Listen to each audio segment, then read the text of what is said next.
All right, we are doing the best and the worst of NAMM for 2020. I'm joined by the inimitable Ryan from Plagueside Studios. What's up, man? How are you? Howdy. I'm excited to do this and hopefully make this a yearly recurrence. So far, so good. Definitely. And hopefully, well, I don't know if that's a good thing to hope for, but maybe we can actually do it there one year. Oh, yeah. And but I'm currently seeing the influx of everybody I know who was there just being like, "Oh my god, I'm so sick. I've got 100 diseases in my body right now." Yeah, coronavirus and Devin Townsend look fucking miserable as always. So Yeah. there is that to contend with. There's a couple of people I know who came from Australia, and at least a few of them got sick beforehand, and that would suck going all that way and Yeah. like getting off the plane and just feeling dead. So, anyway, products, the good, the bad, and the very, very ugly. We'll get to the very, very ugly in a second. Hopefully, we'll hit a couple of guitars and pedals and amps and all that kind of thing. Let's start with something good that I was excited about, and we'll do this as something good, something maybe not so good, or something boring. So the thing that excited me with guitars was the PRS S2 594 because they look gorgeous. Ditto that. Yeah, I played one of the what do they call them now? The Core series or something like Yeah, that. sounds about right.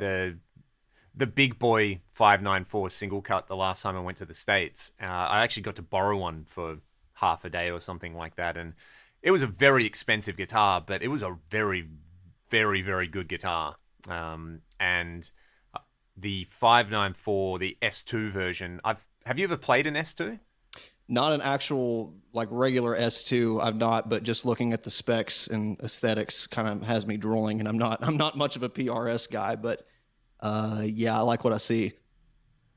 Yeah, it's kind of, I don't know. I think they hit a good thing. One of my students, right when the S2s came out, he bought an S2 Custom 24, and it was a really, really interesting experience because, like, the playing sensation, like the hardware, the neck, all that kind of stuff was exactly the same, but it's a slightly different body carve. Hmm. So it was, yeah, it just kind of felt fresh. I don't know. It was quite nice. I was playing his guitar and I was like, man, I'm playing this side by side with like my actual custom 24, which probably, would cost 3 times as much or something now. And Easily. there's not much in the way of sound going on, or there's not much in the way of like feel when it comes to an actual difference in there. It was just literally, it felt weird. It felt different under your right arm if you're not used to it because of the different curves. So Yeah. yeah, pretty That's excited amazing about how that. it's amazing how a little cut like that can make it or break it. Like I can't stand regular Telecasters, but put a belly cut on it, and it's one of my favorite guitar shapes. So I could see that. Yeah, like what is it? It was the American Deluxe or something like that. I Yeah, think they had that as a standard thing, and one of my good friends has one of those, and it's just such a good guitar. Same thing. It doesn't feel like a Telly anymore, but it's cool. Or do the Jim Root Tellys have that I want tummy to cut? I say can't remember. that one. I'm pretty sure, like Joe Duplantiers has it from the Charvel knockoff. So a lot of the modernized versions of them have it. Makes a big difference. So yeah, I can see where you're coming from. That was a cool. I definitely like to try That was one a cool out. looking guitar, actually. Oh yeah, that's not The even on our list, but go check that one out. it really should be. So yeah, PRS S2594, fantastic. For the not so good, there's some new colors for the Silver Sky. Whoop dee doo. I know this is. I'm going to Yay! handball this one your way and let you have a bit of a rant about that. But the sad part is, I'm feeling like Groundhog Day. Because there's multiple instances of that on this list where it's like, not only this happening again, but it's just why the hell is this news? Just kind of one of those moments. If it was a slow Yeah, year or something, sure, or you announced this during the summertime, but like you wait for NAMM to show off what amounts to be kind of a cool fade paint job, and look, we got like a new maple finish. I don't know. I just don't know how anyone gets excited for a color. yeah, yeah. That's a very good point. It's like it's not news really. It's just, Exactly. oh guys, we've expanded the line ever so slightly. In defense of the Silver Sky, I played one about 6 months ago, and it's a really, really good Strat. Like Oh, I'm sure. it's it's annoying how much I liked it, you know, because I the cynic in me didn't want to, but playing it was like, yeah, this is pretty awesome. I played it at a place which had a couple of Andersons and a couple of Sirs, and it it was great. So yeah, I guess that's not really really news, but on the sticking with the kind of what were they thinking with guitars news, I mean the Fender HM Strat, like really I love Fender it. I reissued hate it so much. I some love other it. cool guitars. Yeah, it's I remember, oh man, I would have been 16 or 17, and one of my friends' dads bought a HM Strat from like a local pawn shop or something like that. And my buddy at school is like, "Oh, dude, you have to come around. My dad got a new Strat. It's so cool."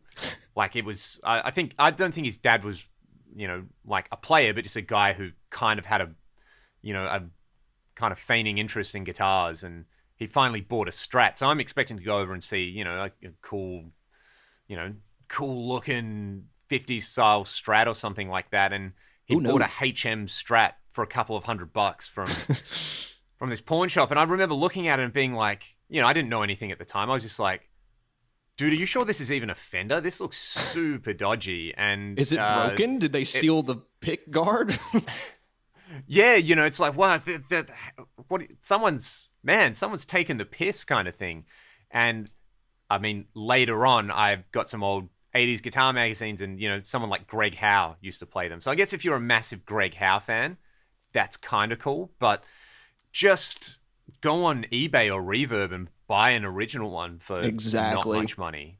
That's exactly I the don't same think point that we have with last year's Gibson debacles and everything else. Is they keep reissuing guitars that are like a third of what they cost new. What's the point? Yeah, very much so. So that just seems like a super odd choice to me.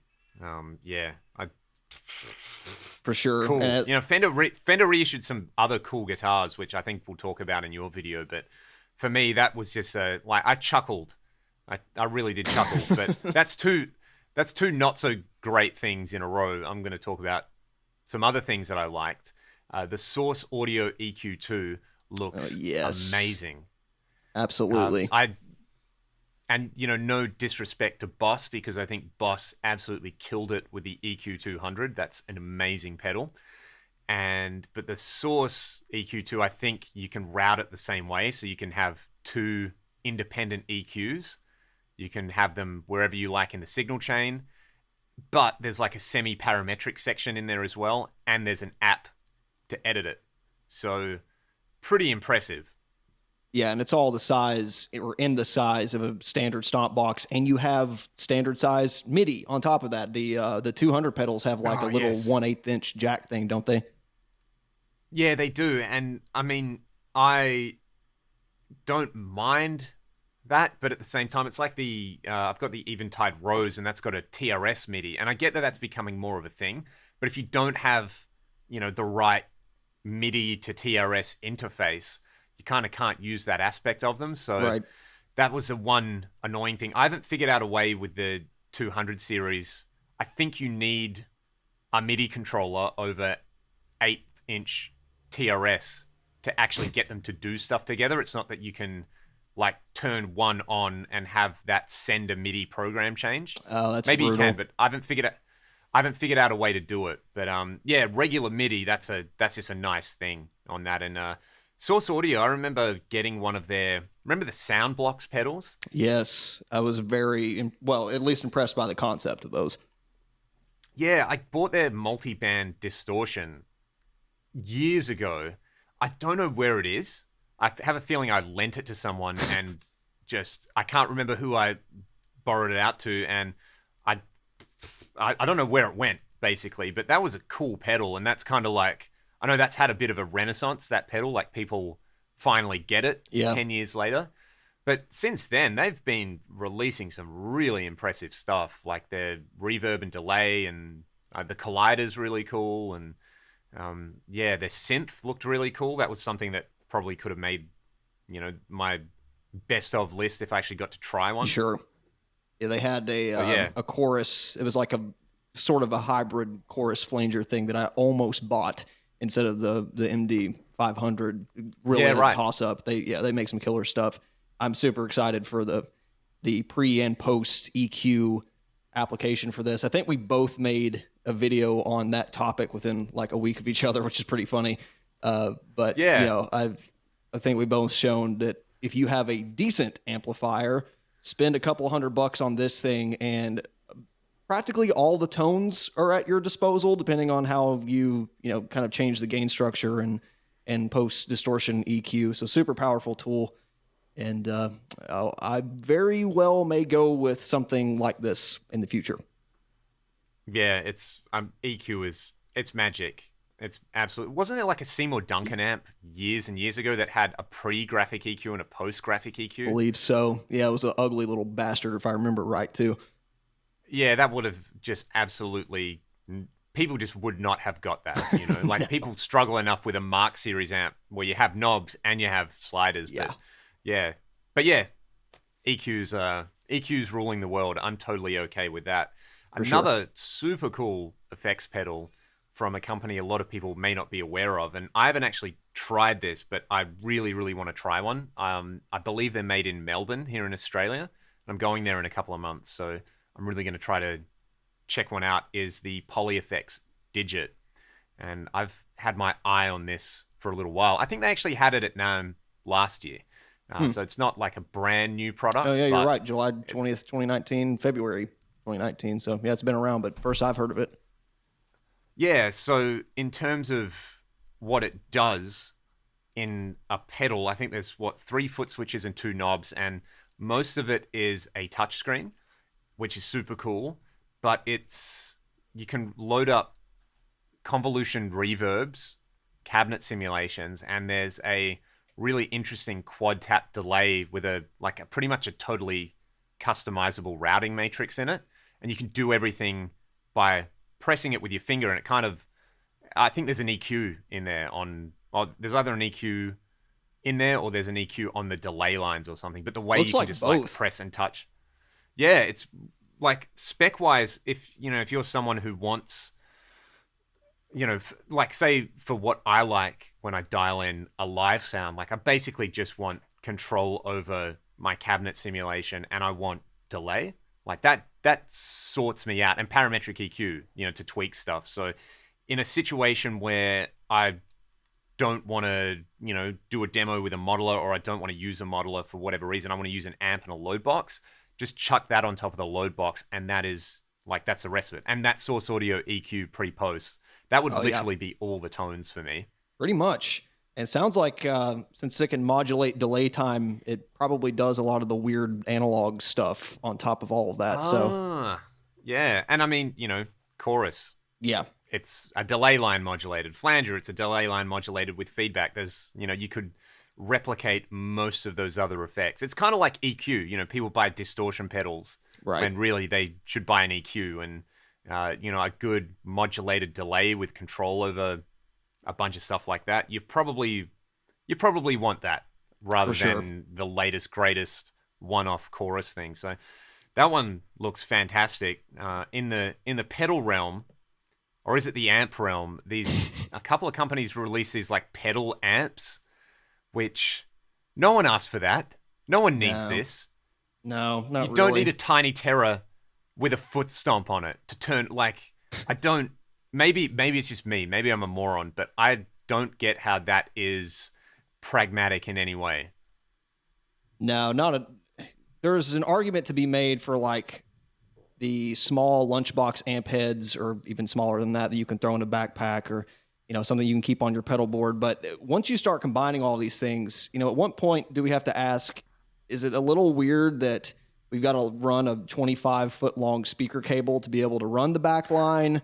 Or maybe our pedal board is far more capable than this 2-volume, 1-tone, 1-gain knob thing with a mono effects loop. I don't know. It's not balanced whatsoever. There's kind of a value proposition problem with this, as well as some of other the Orange products that we looked at last year, where like if you spend just a little bit more, you absolutely crush these kind of pedal amps in terms of value and effects and features, but you spend a little bit less and you get something that you can grow into more. So I don't know. I don't know who's asking for this, like you said, and I don't know what target demographic they're trying to hit. It's just super weird.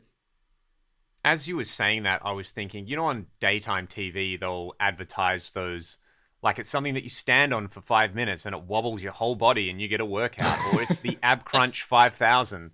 It's like they're trying really hard and they understand. I guess there's part of that proposition is they understand people are probably uncomfortable with, having an all-in-one modeling platform. Yeah. So it's like, okay, we get that you're uncomfortable with this. So what if you have the same thing, just way worse with some words that you're familiar with? So it's like, you don't want to join a gym and get fit.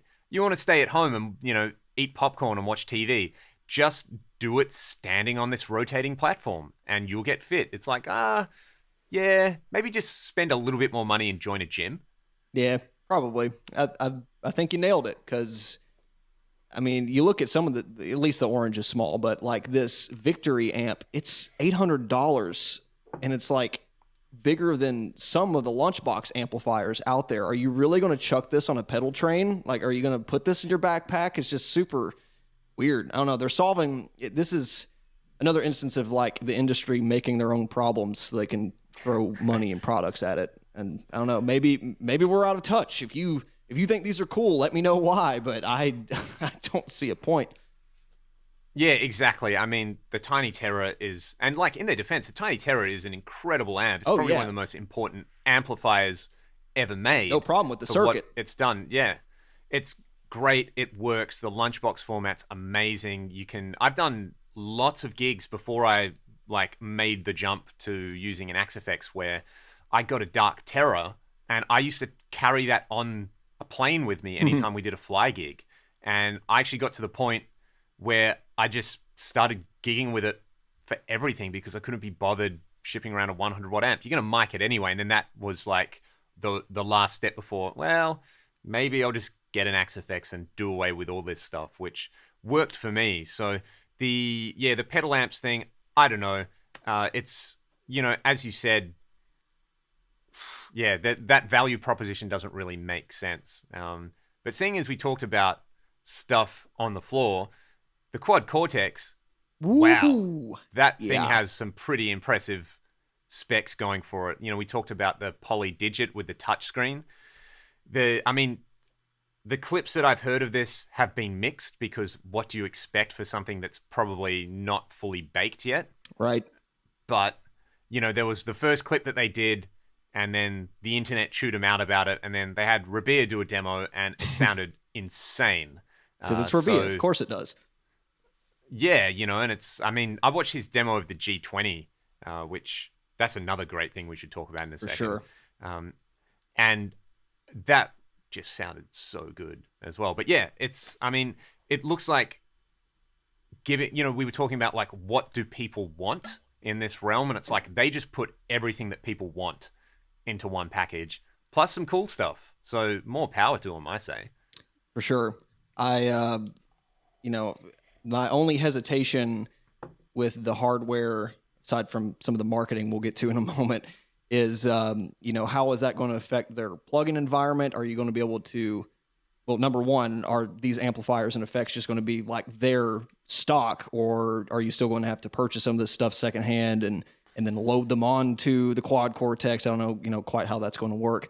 Either way, yeah, I think the routing potential, the power for a floorboard that size is pretty insane. And like you said, the demos were mixed, but it doesn't come out for like another 8 months. And look how far Fractal firmware comes in 8 months alone. So I'm willing to give them a little bit of benefit of the doubt. I saw they just released a beta version of firmware 12, and there's like so much in it. That's going to be the rest of my day. Very cool. There's they added a lot of cool stuff. But yeah, on this neural thing, their plugins sound incredible. They're like best in show. There's you couldn't say there's anything better than their plugins. So I imagine this is going to sound fantastic. It's interesting how they've got around a couple of things in there as well, like the stomp with the knob in the same kind of housing, I think is really, really clever. And Yeah. seeing the diagram, it looks pretty well thought out. It's not just like, oh, it's going to break. It's like the way it's housed in there. And yeah, that's really, really clever. I'm sure there'll be some clever firmware to go along with the way that's made. And I mean, it's doesn't have digital out, which, Yeah, it's kind of a that's kind of one a weird thing that, one. yeah, one thing that would just make so much sense for it to have a digital out. And actually, the only things that I can nitpick about it are the same things that I can nitpick about the amplifier and the Boss GT1000. No digital out and wall wart. But I guess the wall wart is probably to get around heating stuff. Exactly, my guess as well, because there is a visible heat sink on the side, which a lot of people have talked about, like the upcoming Fractal FM3. They've stated like this is a small and most powerful system that we could get at this size because of heat dissipation. And Fractal products, they've got the transformer and the power supply stuff built in, whereas this is going to have a big chunky laptop type thing, which for me, if you're at home and you got it on a desk, who cares? If you're touring with it, then yeah, that might be problematic. But it's one of those decisions they had to make. I would caution, only the people that think this is going to be like as powerful or more powerful than Axe FX 3. It's just not going to happen. I also kind of despise the way that they're marketing these quote unquote 2 gigahertz CPUs. That's not how it works, Neural. If you multiply cores by the frequency, you don't get more frequency. You just get more cores doing the same frequency. But that's a topic for another day. I think that's a topic for your video when we talk about some of this kind of stuff. Exactly. Because you're certainly more knowledgeable about this than I am. It's just more marketing crap, which I'll read off some things here. But the only thing that kind of weirds me out with the stomp, like encoders, which I think, like you said, is absolutely brilliant because it solves 2 problems at once, which, like something like the AX8 or FM3 always have to trade off the amount of foot switches you get versus the amount of controls versus, how tactile and permanent things are. That's why like the original Line 6 pod is still kind of cool to use because there's always a drive setting, there's always a bass setting. This kind of does all that. But if I were a germaphobe, I would kind of hate that because, you're touching encoders that you probably just stomped on with shoes that are covered in like stale beer. So I don't know what to think about it, actually. Yeah, you need some gloves to come packaged with it, I guess, for those people. There was another floor-based thing which, it looks really good, but it kind of ends up on the shit list for me. Basically for one, and it's not even the product itself, which looks good. It's the marketing, which is the new Blue guitar thing. And Thomas Blug is amazing. I love his playing. The clips that I've heard of it, like the amps and what they're doing with those miniaturized tubes and everything, very, very cool product. But sure, dynamic IRs, get in the bin. Like, bullshit. That is just BS, man. Like, I think you said before we started this, what is a dynamic IR? Lots of IRs. Like, that's it's an oxymoron, a dynamic IR. So, for me, it plays on that. Here's an engineering term, which the average guitar player isn't going to understand. And precisely. If you don't understand it, just trust us. The fact that you don't understand it means that it's not quite right. So it doesn't behave like that easy thing, an amp sitting in a room. So don't worry, we fixed it. Here's a cool buzzword. And yeah, I just read that and I was like, oh. Yep, you nailed it. Don't make it more confusing for people.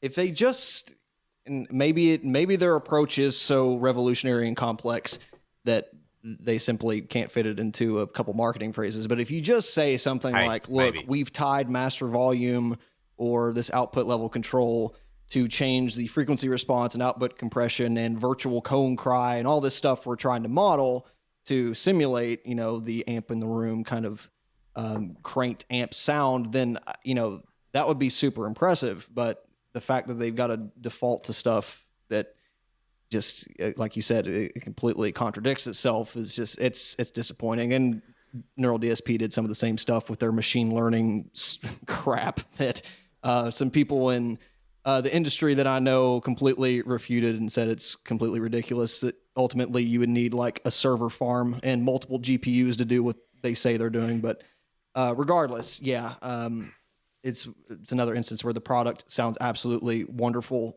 Quit trying to, step on itself by using buzzwords. It just doesn't need it. Let it speak for itself and walk away. Yeah, and I mean, like, obviously I'm super biased because I use an Axe FX. It's like my favorite piece of gear ever, but they almost like undermarket what they do. It's like there's so many things that it can do that aren't really advertised that are just actually pretty incredible. So it's an interesting, it's an interesting approach, but I'm just cynical of marketing in general like that. So what looks awesome, but I know it's going to be expensive, the Chase Bliss, the Lexicon Reverb emulation with the motorized knobs and sliders or whatever. Oh, that looks fancy. That looks Absolutely nice. I think it's a collaboration with Meris, who also do some incredible stuff. That one kind of speaks for itself. It looks really good. Chase, they make premium stuff. They always have great interconnectivity and things like that. So that one's almost definitely going to be great. But while we've got like a couple of minutes before my camera dies, the Zoom G11. Oh my god! What were they thinking, like dude? It's almost too hard to rip on this thing. But that just look. I think we should talk about that more in your video. I'm okay with that. It really deserves to be dissected. But that was the most WTF thing for me. Like, where suddenly it's 1993 again. Like, it just, there is that element of using a piece of gear where it kind of, if it looks really, really cool, you kind of expect it to sound really, really cool. But then if it looks absolutely horrendous, you just expect it. There is that visual feedback there where it would be a really hard time to just even want to plug that thing in. Carbon fiber gaff tape plus a few Nokia screens. Oh, and a touch screen on something that's going to sit on the floor for 95% of its life. I don't know. Gosh. I want what they're smoking. That's all I can say. Yeah, exactly. And, I think that kind of, for me, sums up the coolest. Oh, we didn't mention the Rev G20. That looks amazing. Like, Rev for sure. do great stuff. Two Notes do great stuff. They're doing stuff together. The demo that I saw on Premiere Guitar actually sounded great, and Premiere Guitar demos never sound great. So well done, Rev. That thing looks incredible. That's where the credit. Yeah, you know what I mean. And anyway, that's the best and the worst of NAMM 2020 for me.